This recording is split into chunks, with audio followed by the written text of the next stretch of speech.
So I've used Azure for a very long time before it was even released. I've been on the SQL Azure Buddy program. Has anyone taken it's the 553, the Azure, it's like Azure Developer. It's an exam you can take for Microsoft. The cloud service and the website questions, I wrote them.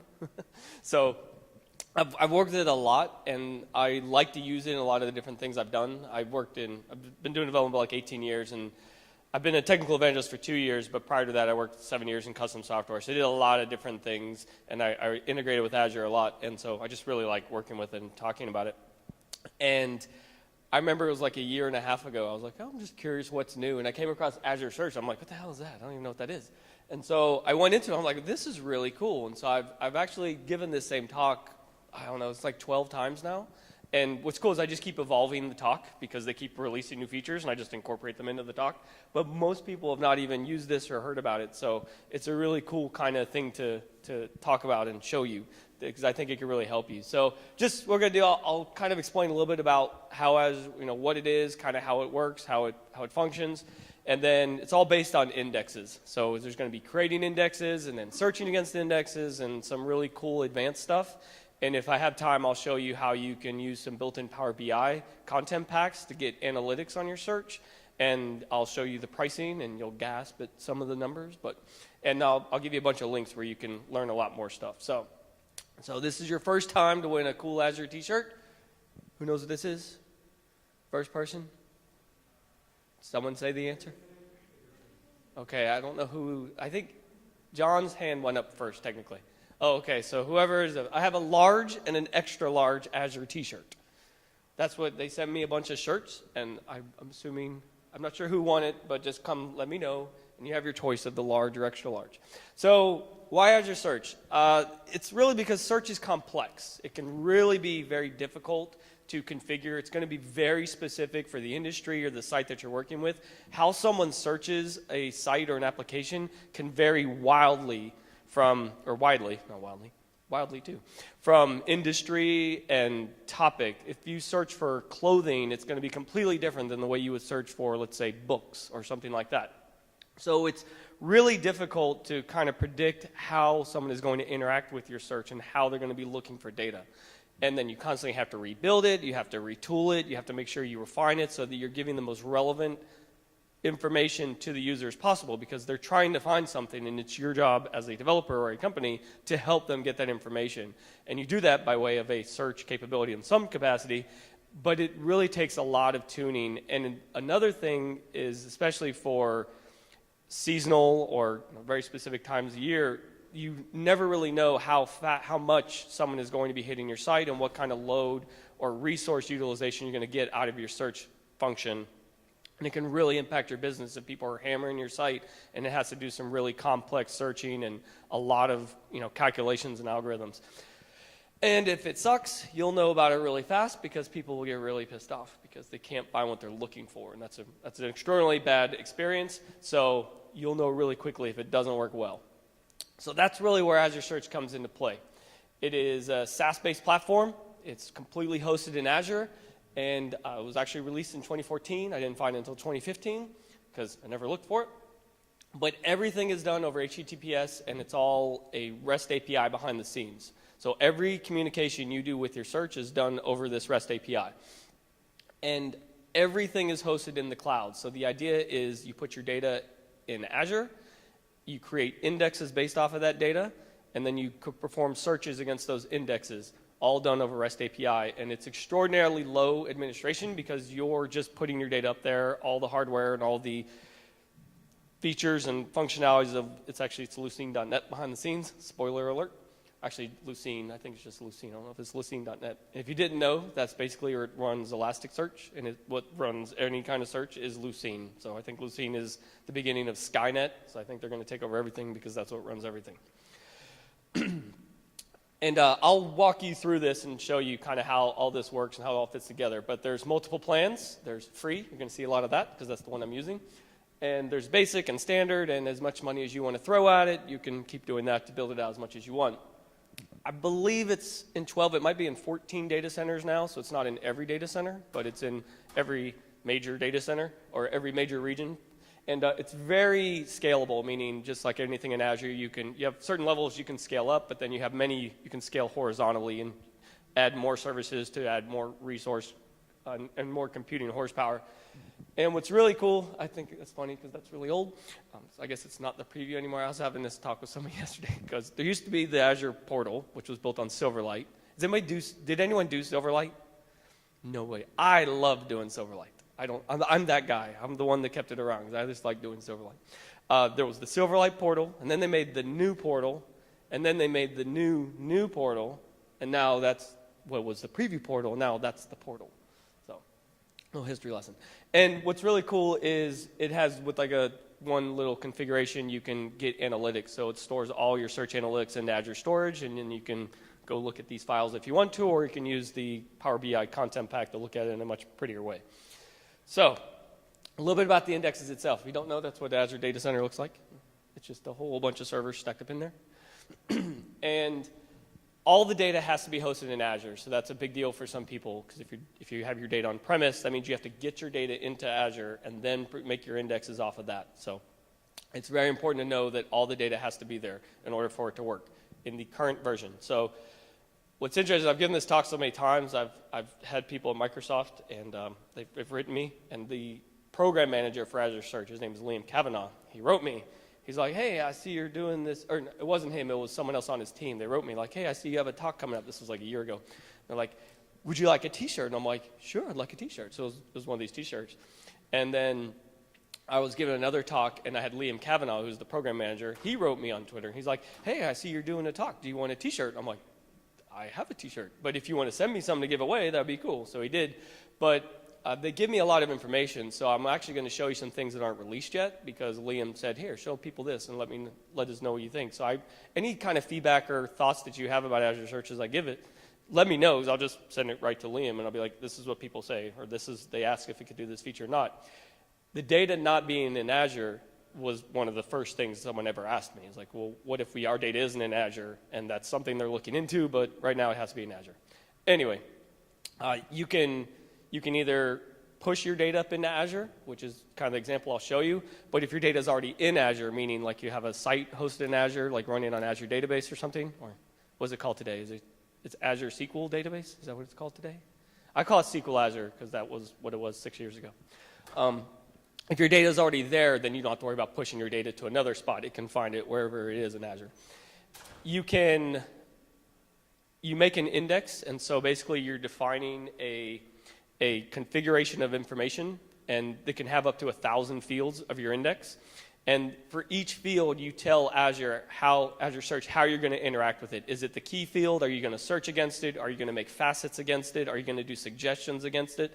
And it's very important on how you define your fields, because that's how Azure Search is going to respond to the commands you send to the REST service. So I'll dig into that here in just a little bit. When it comes to searching, you can only search a single index at a time right now, which is another big deal for some people, but I haven't run into it yet, but it is something that people have asked me about before that I passed on to Liam. And you do full text queries, so you basically, if you've ever used Lucene, you're using Lucene behind the scenes, so it's all the same syntax, and you can do wildcards and all kinds of stuff like that, and it's OData syntax for booleans and dates and different things like that. And you can specify specific columns to search against, or all the columns. You can use scoring profiles, so you can change how Azure Search gives you the results back. You can weight it differently, depend on different things. So let's say if you're searching for shoes, and you search, and what's important to you is a brand, you can weight a specific brand higher for your results. And maybe you're concerned with color, and you can weight those differently. So with the scoring profiles, you can manipulate how the results are given back to the user. And I'll show you some stuff about that. And what's really cool is there's an SDK, which is really helpful, because when I first did this, I had to write out all the JSON myself, and it's really ugly. But now they have an SDK. I will say that the SDK is lagging behind the REST service, because the SDK calls the REST service.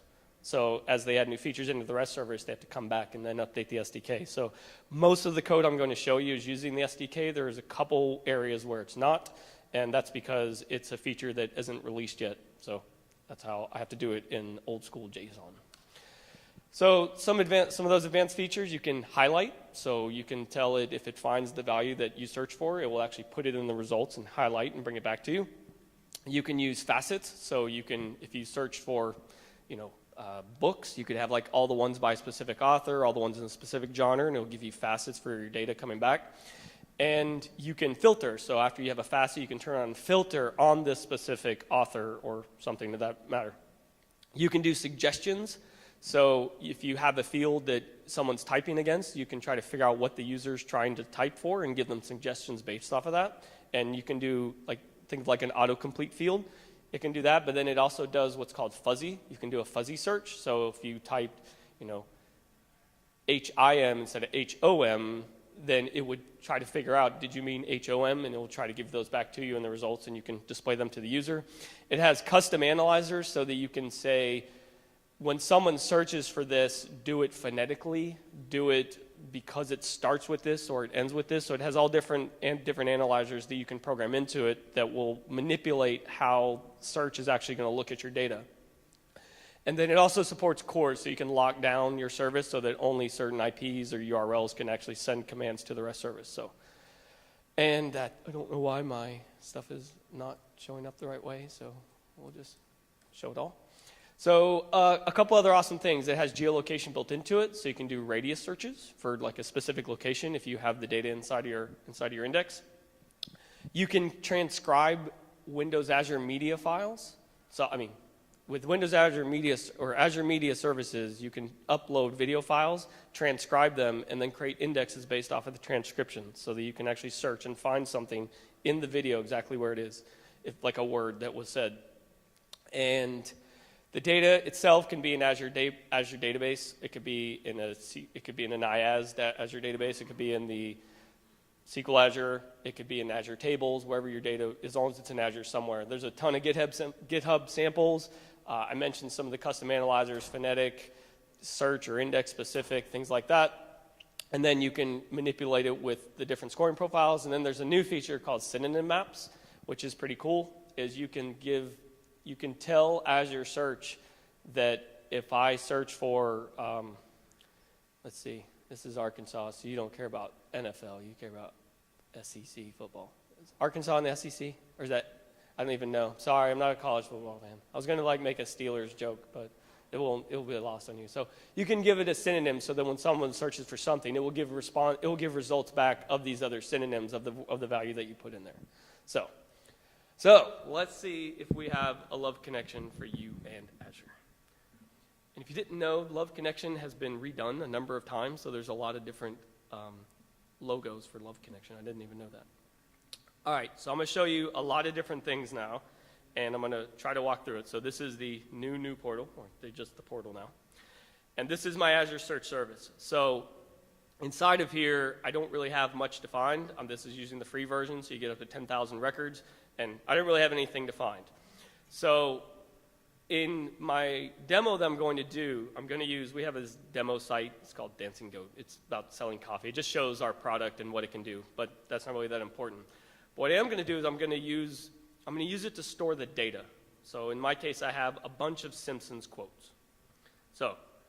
And people ask, why do you have Simpsons quotes? Because if I give this talk anywhere in the world, everybody likes the Simpsons. So it's a good thing, just to let you know. If you ever want to give a talk in Europe or Australia, you can use Simpson quotes and people laugh. So for every quote, I have an author, I have text, I have the date it was done, although I'm not using that, and I have a quote latitude and longitude of where the quote happened. It doesn't really make sense in the context of my demo, but you'll see why I have that in a minute when I get to it. So I have all this data, and it's sitting in Kentico, which is our .NET-based CMS, and that's where the data is. I also have an MVC site, and in this MVC site, I'm going to pull that data in to the MVC site from our Kentico installation, and then I'm going to use the Azure Search SDK to push the data up into Azure. So I have this very awesomely designed page with a bunch of functions that are going to do different things. I'm going to create an index, load it, could delete it, search against it, and then have a number of options to search against the index if I want to. So the first thing I'll do is I'll go ahead and create the index, and you're going to see my awesome thing that says index created. So Over in my MVC site, and so at one point I'll show you most of the MVC site using the SDK code, but there's one piece that I can't do because the SDK doesn't support it. That will be in a web forms application, but I'll gloss over that quickly. It doesn't really matter. I just need you to see the outcome of it. But in here, this is one of my helper classes I built in my MVC site, and I have a bunch of things already done. So I'm going to jump into the create index call here. So in this case, I am creating an instance of the client that's connecting to Azure Search, and then I'm defining all these different fields that are going to be part of my index. And one's the document ID, that's just our identifier for the data. The node alias path is our path in case I want to link to it. But then I have the quote author, quote text, quote date, and quote location. And for each one of these, I'm defining a specific data type. So what this code is going to do is it's going to create an index inside of Azure configured specifically how I want it. So if you look at each field, some of them are searchable, some of them are not, some of them are filterable. This will depend on how you're going to search against your data.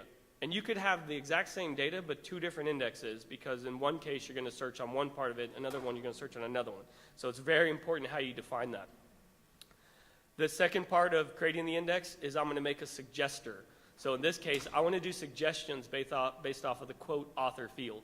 So as someone types, I want to be able to get possible authors that you're trying to find.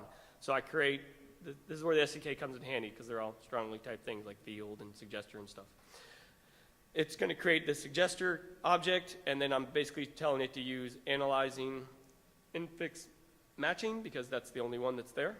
But it is an enum, but it's the only one. And then I'm telling it use the quote author field as a suggestion. And you'll see all this in action. This is just all the setup that you have to do if you want to make an index. You could totally do this inside the site too. You could just go in there and start clicking things, and I'll show you what that looks like, but I did it in code because that's what I wanted to do. The next piece is the scoring profile. So I'm going to make 3 scoring profiles.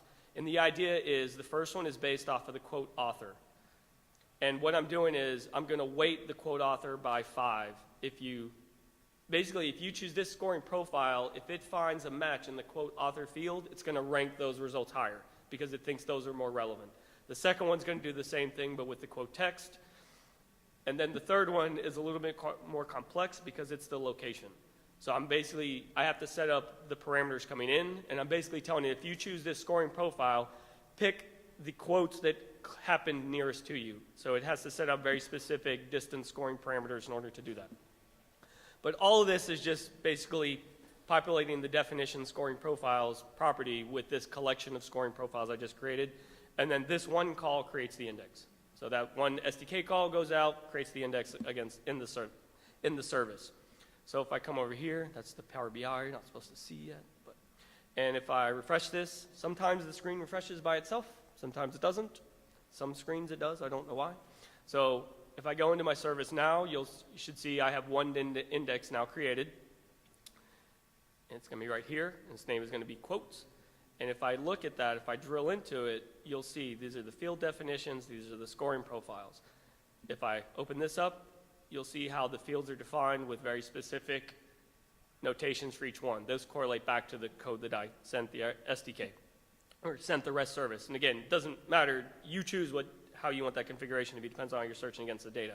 And then these are the scoring profiles of like the quote author, where I rank that as 5 higher because I want the quote authors to be more important. It could be 5, it could be 5 billion. It's up to you. You're defining your own scoring. Azure Search is just going to calculate it based on the numbers that you give it and put the results back however you tell it to do it.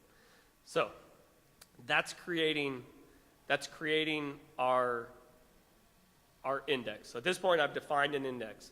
So the next step I need to do is I need to load the index. So I'm going to go ahead and do it just in case it takes it a second. So you're going to see index loaded right there. So this code, there's a little bit of our Kentico code in here to do this. And I'll just kind of jump over it quickly just because it's not really extraordinarily that important. But it's how I need to get the data. So because this data is hosted inside of a Kentico installation, we have an API to get that data out. So that's what this code is doing. So I'm getting the data out of this Kentico installation to get it in an object that I can work with inside of my MVC site. Then I'm basically going through and I'm making a collection of objects that match up quote author to quote text. And then ultimately, there's this call right here where I call index batch.new, and I pass it that collection of objects that are populated with all the data from my Kentico site. So just like that, that's all you have to do to get the data and then push it up in there. Is you just have to put it in an object that this index.batch new can understand. In this case, it's a collection of this new class that I created, quote MVC. So at this point, I've defined the index, and I've pushed data into the index. So I can start searching against it. This may or may not update. It will sometimes, but you should see somewhere like around 98. It may take it, sometimes takes it up to a minute for it to actually kick in. Okay, so it's 99. So that shows you that I pushed the data up into Azure. So at this point, I'm ready to search against it. So there's a lot of different things when I start searching. And I have to kind of show it to you in pieces because otherwise it would just be a ton of information at first. So the very first thing I'm going to do is as I start typing in this box, it's going to make a suggestion call because I have some JavaScript on there. So as soon as I type over 3 characters, it's going to call an action out of my MVC controller to call suggest. So let me show you what that code looks like before I do it. Otherwise, it will ruin the excitement. If you want to delete, it's that's all you have to do. Well, actually, no, it's that one right there, delete.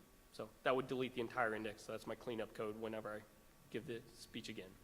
So the first thing I'll show you is this suggest. And this is where I get an instance of the client, the search client. I create a new suggest parameters. I tell it whether or not to use fuzzy, and then I just do a suggest call against the SDK, which in turn calls the REST API. And I'm telling it, use the quote author. That's the suggester that I created, which I know that correlates to the quote author field of my index. So what will happen here is as soon as I start to type this, if I type HOM, you'll see I'm getting a suggestion of Homer. If I type BAR, I'll get a suggestion of Bart and Barney. So it's basically trying to match it as I type it. Now, if I type HIM, it's not finding anything because I'm not telling it to use fuzzy searching. So by default, the suggestion will it'll just try to match it exactly. But if you do fuzzy searching, it will use its own kind of algorithm to try to find similar things. So I type HIM, we have HOM. But if I type BIR, I'm not even sure what I'm typing because I'm doing it with my left hand. I get BRO, BUR. So it's trying to figure out what it is I might be looking for. So that is the first part. So the first thing I'll do is I'll search for Bart. So let me show you. This is the results that come back. And I'll show you what this looks like. And again, there's many pieces to the search part, and I kind of have them collapse, and I'll build it up. But at the core, you just get an instance of the client. You're creating this new search parameters object. I'm telling it, do I want to search for any of the words, or however you want to do, or starts with. And those are just, that's the type of search mode that I'm sending into it. And I'm telling it search the author in the text field and get the results back. In the results that I'm getting back, let me do this. Oh, I was playing around with something else. All right, so let me go to my console.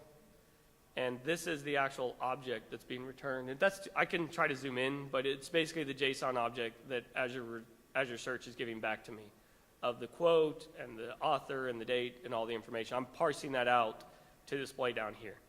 So that's the basics of search. So I'm basically getting that back, and then I can see the data. From here, you can start to build on your search experience. So the first thing I want to show you is highlighting. So if you want to do highlighting, if I have that checkbox done, I basically define this highlight fields. I'm telling it which fields to highlight, and I'm telling it the quote author, quote text, and then it will tell me a pre and a post tag. So what will happen is, if I do a search against the index and I tell it, if it finds the value in quote author, quote text, it's going to inject this pre and post tag around the found value before it ever comes back to me. Azure Search is going to do it and then give it back to me, and I just display it on the page. I don't have to go through and parse it and find it. So if I come over here, if I say show highlighting, and I do a search for Bart, you'll see it's there. Let me do this. Sorry, this mouse is weird. I'm not used to it. And then see it's finding it in the quote text field down here. I can zoom in on this a little bit. And I always like to do this because I've played around with these Simpsons quotes a long time, and this by far is the funniest Simpsons quote I have ever found in this thing. I'll just let you read it for a second, this one right here. I just thought that was one of the funniest ones. Anyway, so what's happening in this layout is it actually comes back with with the highlighting already in it. It may be a little bit difficult for you to see. I don't know. I don't know if I can zoom into that easily. But it's basically injecting that span. And it doesn't have to be a span. That's just what I made. You could have any kind of bold tag. You could not show it, I guess, if you really wanted to do that. But it's all based on that highlight pre-tag and post-tag. So it's really cool that it injects that when you get the data back and you just have to display it. All right. The next thing I'll show you is facets. So if you want to show facets, you would, let me collapse this down just to keep it a little bit tidier. All you have to do is tell it which facets you want to have it create on. Are they like 25 minutes? Holy cow. Like, you're making me nervous. I'm like, it's been like 23 minutes. I'm just telling it what fields I want to be able to facet, or what fields I want the service to give me facets on. But you can only do a facet on a field that you told it was facetable. So in the index definition, you can't do a facet on something that you didn't tell the index it was facetable on. So I'm telling it, show me facets on the quote author, because I know that's a many to one, because one author has many quotes. So I don't want facets on the quotes because they would be a billion, they'd all be different. But if I do this, if I pass the facets, now you'll see I'm getting back in my JSON package, I'm getting back a facet for each different author, and there's a count for each one of them. If I click that, I can filter down on those values. These are all the Millhouse ones. And then these are all, there's like a Homer one. So this is a really cool way that you can build out. And you can have multiple facets. I could have multiple fields, and it will give me different JSON nodes or packages for each facet, and then you can display that to really build out a search experience so people can see a bunch of things. This is a really simple one because I have an author and text. But if you had something like, say, shoes, you may have a facet on the brand, on the color, on the type, on the size, on the width. You could have all these different facets so you can build it all out and really get whatever experience you want for your user. And the next piece, there's a score that Azure Search is coming back with, and I don't know the full calculation of the default scoring. It's how many times does the value that you search for appear in the number of fields and something like that. So it's figuring out the score, and that's why these are all the same, because it's the same instance of it for each one of them, 1.33, 1.33. And the score doesn't really matter. It could be a billion. Like I said, it's up to you to define your own scoring. This is just the default scoring that comes back with it. But once you have the score, you can start manipulating it with different scoring profiles. So I have a drop down of the different scoring profiles here. So I'll show you what that looks like from a code side. The filters was, when I clicked on it, I just called the search action again, and I passed a filter object with a quote author equals whatever value you clicked on. So I turned around and filtered on the same results using the filtered object when I clicked on it. I didn't really show you that code very much. So there's a lot of code in the scoring profiles because this is where I do the geolocation. So I'm just jumping over. I'll come back to it. But really, I'm just doing, where's it at? The scoring profile is just being set right here. So I have the name of the scoring profile, quote author, quote text, and it's going to manipulate it. I'll come back to this location because that's a little bit more complex in a second. So if I do this, if I say quote author, and so it just happens to match the default because all the ones where Bart's appearing in the author are showing up first. But if I use the quote text one, it's going to rank those results higher. So if it finds the results in this quote text field, those are going to get rated higher. So you can now start to manipulate how you're even giving stuff back based on the preferences that the person wants to see. And if you look at the numbers, like these are 0.908 and these are 0.64. Again, I don't know what the exact calculation number is. I don't really care. I just care that the text ones are higher than the author because that's how you can manipulate that. Any questions so far? Okay. So the next piece is the location. So this one, I had to kind of manipulate it a little bit just to have it make sense. So I put a location for every quote that happened. So it's all sitting there, and I made it a geolocation point in the index. So now I have to give it a point of reference to try to find things close to. So I have a drop down on if I choose location, I have a drop down of all these different locations, which are just going to set a predetermined latitude and longitude to send to the service to try to find quotes near. And then I have a radius if I want to do it. So if I do like Chicago, 500 kilometers, then I can get back all the ones that are within that area, or within 500 kilometers of the latitude and longitude of Chicago. If I were to pick, let's see, Denver and say 1,000, these are all the ones that are within inside of there. And I'm doing that by this code in which, this is where I just have the hard-coded values because Denver doesn't move very much, I don't think. So I'm just using those latitude and longitudes. But down here is where I set up a new scoring parameter of basically create a new point for this latitude and longitude of the city I picked, and then defining the radius, and I'm basically building up a filter out the quote location from the point that I'm passing in that's less than the radius value that I picked. And this all gets sent over there. Azure Search does all the calculations. It figures out what's closest to what and just gives me back to JSON, and I just display it. So that is how the location would work. Doesn't really make sense to have a quote location, but I wasn't going to rebuild it for something else, so I just added quote location for it. So that is kind of the general stuff that Azure Search can do. Now, there's some other features that you can do with it that aren't released yet, but I have to delete the index and recreate it with some web form code that's not using the SDK, so let me come back and do that. So in this code, let's see if I can find that. Okay, so this is the code that Liam gave me that will do a synonym map. And there's no easy way to do it. I did Postman, and I just did a post against it. So you can create a synonym map. In this case, I created a Hank Azaria synonym map. So anytime that you search for Mo or Chief Wiggum or comic book, you should also get these other results because there's synonyms for that same value. I hope it works. We'll see. So I think it's because I search in the wrong ones. Let me do this. If I search, and it's down here at the bottom. Did I not load it? What did I do? Sorry. Stop it. All right.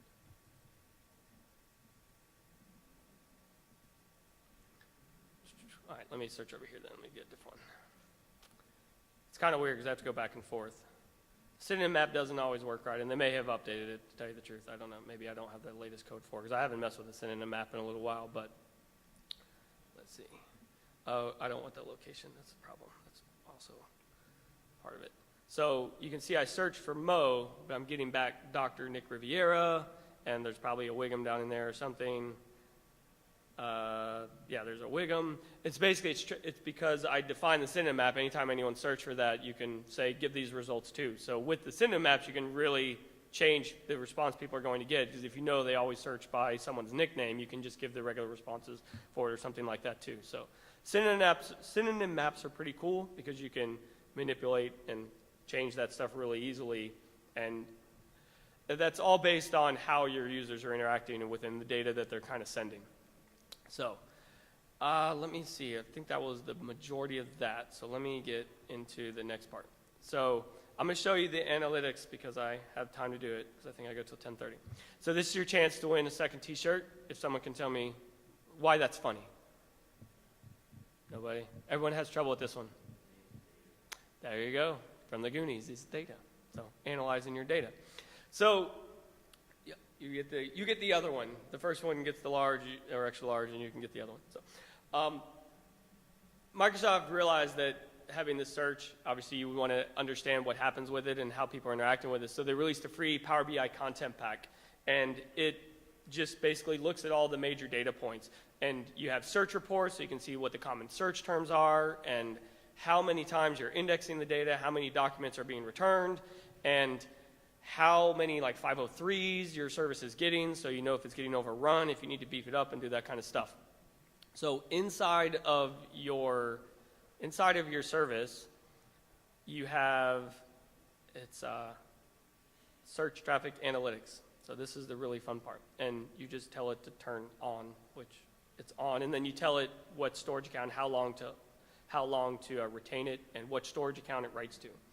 And if you really want to look at storage accounts, or if you really want to look at some data, you can go into your storage account and you can see this data. It's going to be under here. So there's actually another search thing I was going to show you inside of documents, but I may not have time for that. So this is what the data looks like, and it drills it way, way, way, way down inside of here, all the way down there. So if you enable analytics, you basically it's going to start tracking these files of JSON of someone interacting with your site. It's not much fun to look at, but this is logging that there was a delete quote done or as a post or whatever it is. So to help with that, they released a Power BI content pack, which is pretty cool because inside of here, they're basically already interpreting all that data and they've already built the interface for you. So you can come into here and see, let's say, reports, and these are going to be the search reports, and you can see what are the most common terms, how many searches are being done over time. These are ones that didn't return any values. So you get all these nice analytics that you can kind of review and monitor. If you want to know how you're working with your index itself, these are how many times I've done an index, because I did some testing ones earlier, and how many documents have been indexed over time. You can look at the service stats itself, like how many data source calls you're making, how many index creation calls, which API versions you're using. All this is tracked data that if you just click the box, it just enables it so that you can pull it in if you want to. And then this is probably the most important one in regards to performance because it'll tell you how much latency your service is getting. And what is the average time that someone's taking to get search results back. So this will tell you whether or not you need to scale out or scale up your search service itself. So, and it's free, so it's pretty cool. Only because I have time to do it, I'll show you one last little thing, and that deals with folders. So let me reset this just to get it out of the way. Or files. So if you put your data inside of Azure Storage, meaning you can put files inside of Azure Storage, and you can create an index based off of the files themselves. And so what will happen is if you put up, it's like Word, Excel, PowerPoint, PDF, text, HTML, JSON, and something else. If you put any of those kind of files up in there and you create an index on it, what Azure Search will do is it'll read through your entire document. And it'll read all of the words, and it's going to shove them into a field called content. So that's the entire content of your document. Gets shoved into this field, and then it's an index, and you can search it just like anything else. So this is not very pretty code because it is all written in, I just wrote out the JSON completely. But I want to just walk you through it because I have time to do so. So the very first step I'll do is I have to create a data source. So this is a JSON package I'm going to send. I'm going to call it Media Library Data Source. Its type is Azure Blob. And then I give it a connection string to my storage account. And I give it the specific folder to go look at. So in my storage account, let me jump over there and show you that. It's under EastUS1. So under here, not that it's really that relevant, I have a storage account. And inside of here, media, sample, I have these 4 files. It doesn't really matter what the files are. They're 4 blogs that I wrote. They're just the Word version of it. And it doesn't really matter what's inside of them, just understand the context. One is about doing MVC development. One is about announcing MVPs for our company. And one is about creating a Twilio notification gateway. And one is about using Azure Search. So just as long as you have an understanding of what is in these Word documents. And they're blogs, so they're kind of long. So I create a data source that is pointed directly at that storage account location. Then the next thing I'll do is I have to create a index based off of that. So I define an index very similar to how I did it in the other code, except for I only have 4 fields. I have the ID field and the content. Those are going to come out of the box whenever you do a data source location to a storage account. It's going to get an ID field, which is just the identifier for the file itself, and then this content field. This is going to read everything that's in the document, put in this content field. And I added 2 more called name and path. So I have an index, and they're defined. It's just like the other one. Is it filterable? I'm sorry, I scrolled down. Is it filterable? Is it searchable? You could have the exact same layouts as I did with the data. You could facets, highlights, whatever you want to do. But I just had these really simple fields. And then the last piece I do is I tell Azure Search how often to go index this. So I create an indexer. I tell it, what am I indexing? It's indexing the data source, which is the storage account. What is the index I'm populating? It's the index I just defined. How often to do it? I'm saying go do it every 5 minutes. And the ID and content are just going to happen. Anytime it indexes these files, it's just going to happen. But I map these 2 additional fields of the name and the path. And these are using reserved names, I guess you would call them, for every media file anything you have in Windows Azure Storage has a media storage name, which is a unique name for it, and a path, which is the actual URL to the file inside of Azure Storage. And so I'm populating these other two fields of my index with these values anytime this indexer runs, okay? And then lastly, I'm just going to do a search against it, and I'll show you what that looks like. So let me go make these files real quick. So I'm going to make the data source, and it's going to say data source created. I'm going to say make the index, and then I'm going to make the indexer. And I'm going to give it a second because it will take it a minute to, actually, it'll already be there. So if I now do a search, and if I search for something like Azure, let's see if it's going to come. So it's not there yet. The indexer hasn't fired yet. But while that's pulling up, I'll go show you what this looks like inside of here. So let me just refresh it. So now you'll see I should have two indexes. One is my quotes that use my data that I pushed up there, and the other is now using this media library as the index that I defined. So there's the quotes one, and then there's the media library index, and you can see the fields. At this point, it's just like any other index. It has the fields, ID, content, name, and path, which ones are searchable, all that kind of stuff. You could define scoring profiles if you wanted to, whatever. But down here, you'll notice I now have a data source defined, and that's a data source that points to media library and the connection string to that, and it's in this folder in this specific path of my Azure storage account. So hopefully at this point the indexer is run, and I can actually do a search against it. So let me try. So let's try again. So now I'm getting back values. If I wanted, they have a score, and if I look for something like MVC, I can search against that. And I know that one has it in there. If I search for something like my own name, I don't know if I put my own name in my blogs very often. Apparently I do. It's probably like in the name.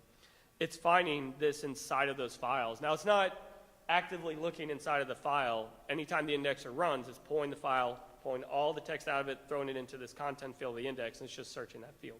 So that's how you can do full text searching or full text index searching against documents if you want to. And there's like 7 or 8 different ones that are supported. So how much does it cost? Well, free is nice because free is free. That's what I'm using. You can only get 3 indexes if you use the free account. You can only have 10,000 documents. Every single record of an index counts as a document, so you can only have 10,000 of them. Sounds like a lot, but if you have a lot of data, I'm indexing 99 things. So if you had like 1,000 things and you had several indexes, it could be a lot. And you can't scale it out, but the price is right at free. So then they have basic, standard, S1, S2, S3. And what's really funny is now they actually have the price for several months. It actually said, give us a call, because that's what it said on the website for how much it is. But depending on how much data you want to index and how many indexes you need to create, you can choose obviously the service plan that works for you. One thing to keep in mind, don't think of the plan as a one-to-one with your application. You could have a search service and 10 different applications are using it for their own indexes, so you can obviously spread that out across multiple applications if you need to.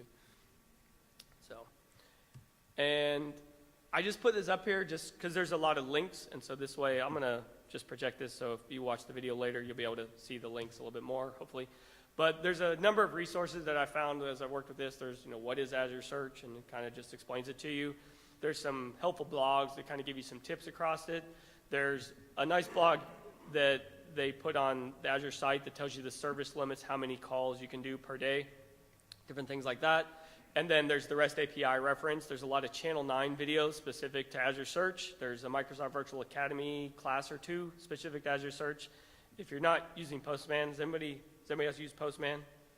Okay, Postman, I'd never used it until this project, but holy cow. It's a way for you to basically test REST API calls by putting your JSON packages in and give them back. And it's a lot easier than trying to write it all out and debug in Visual Studio.